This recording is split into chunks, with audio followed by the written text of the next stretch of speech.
St. Gorogonius, St. Dorotheus, Martyrs, 304, Nicomedia. St. Dorotheus was first chamberlain to the Emperor Diocletian. Gorogonius and Peter were under-chamberlains.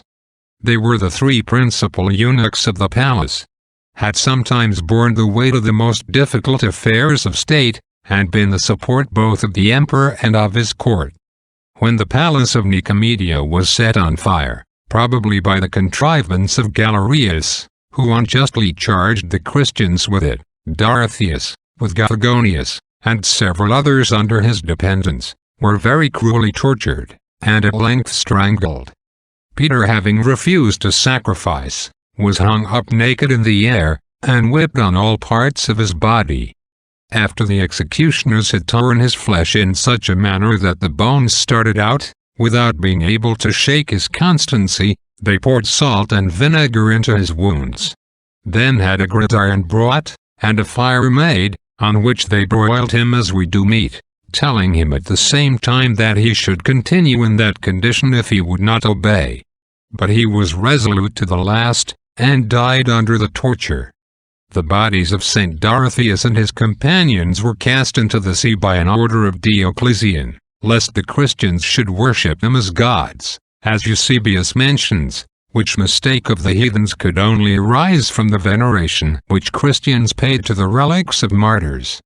The martyr Gorogonius, whose name was famous at Rome, seems different from the former. The Liberian calendar, published by Bucerius, mentions his tomb on the Lavican Way, and he was honored with an office in the sacramentary of Pope Gelasius. Sigebert in his chronicle on the year 764, Rabanus Maurus in his Martyrology, and others, relate that St. Chrodegang obtained from Rome, of Pope Paul, the relics of St. Gorogonius, and enriched with that treasure his great monastery of Gours, situated 2 leagues from Metz. Among the poems of Pope Damasus is an epitaph on St. Gorogonius. The martyrs show by example, that a true Christian is invincible in virtue and fortitude.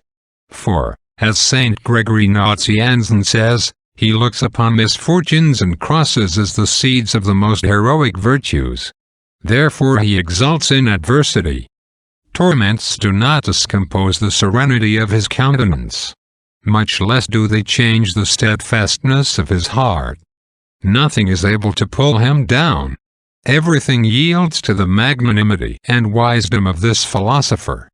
If he be stripped of the goods and conveniences of life, he has wings to raise him even to heaven. He flies even to the bosom of God, who abundantly makes him amends for all, and is to him all things. He is in the world with a body as if he were a pure spirit.